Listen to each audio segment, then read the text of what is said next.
తీవ్ర స్థాయిలో ఆరోపణలు వచ్చిన కాళోజీ వైద్య విశ్వవిద్యాలయ వీసీ నందకుమార్ రెడ్డి తన పదవికి రాజీనామా చేశారు.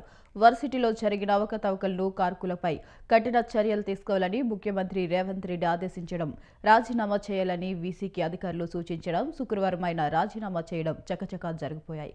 ఇక సంబంధిత దస్త్రాన్ని ప్రభుత్వ ప్రధాన కార్యదర్శి శుక్రవారం సాయంత్రమే గవర్నర్కు పంపించినట్లు తెలిసింది.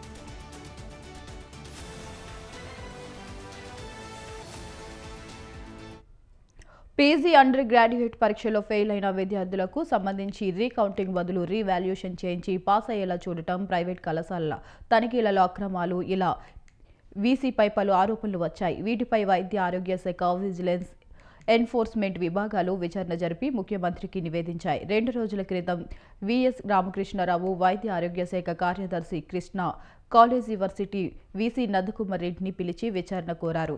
విజిలెన్స్ అధికారుల పరీక్షల విభాగం రికార్డులు సీజ్ చేయడంతో పాటు అక్రమాలపై సమగ్ర నివేదిక ఇచ్చిన తర్వాత ముఖ్యమంత్రి చర్యలకు ఆదేశించారు. పరీక్షా పేపర్ల మూల్యాంకనంలో అవకతవకలు, ఇష్టరీతిన ఇన్ఛార్జీల నియామకం తదితర ఆరోపణలపై ముఖ్యమంత్రి ఆరా తీశారని సీఎం కార్యాలయం ఓ ప్రకటనలో తెలిపింది.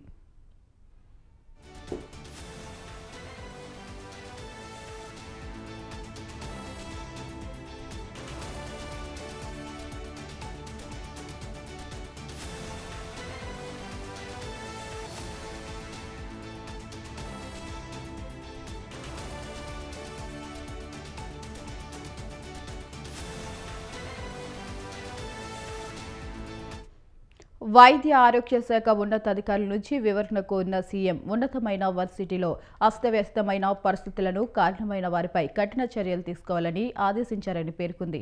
ఇక ప్రభుత్వానికి చెడ్డ పేరు తెచ్చే ఘటనలు వెనుక ఎంతటి వారున్నా ఉపేక్షించే ప్రసక్తే లేదని సీఎం స్పష్టం చేశారని ఆయన కార్యాలయం వెల్లడించింది. ఉన్నత స్థాయి సంస్థల్లో పనిచేసేవారు సమర్థంగా, పారదర్శకంగా, పక్షపాతంగా ఉండాలని సూచించారని తెలిపింది. ఇక ముఖ్యమంత్రి ప్రకటన వచ్చిన కొద్దిసేపటికే వీసీ రాజీనామా దస్త్రం గవర్నర్ ఆమోదం కోసం వెళ్లింది.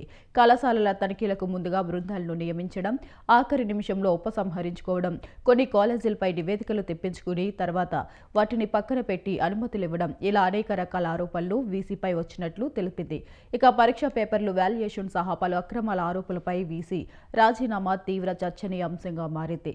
తెలంగాణ వచ్చిన తర్వాత ఈ వర్సిటీకి ఈయన 2వ వైస్ ఛాన్సలర్గా బాధ్యతలు చేపట్టి ఏడాది కూడా కాకముందే ఆరోపణలతో ప్రభుత్వం రాజీనామా చేయించాల్సి వచ్చింది.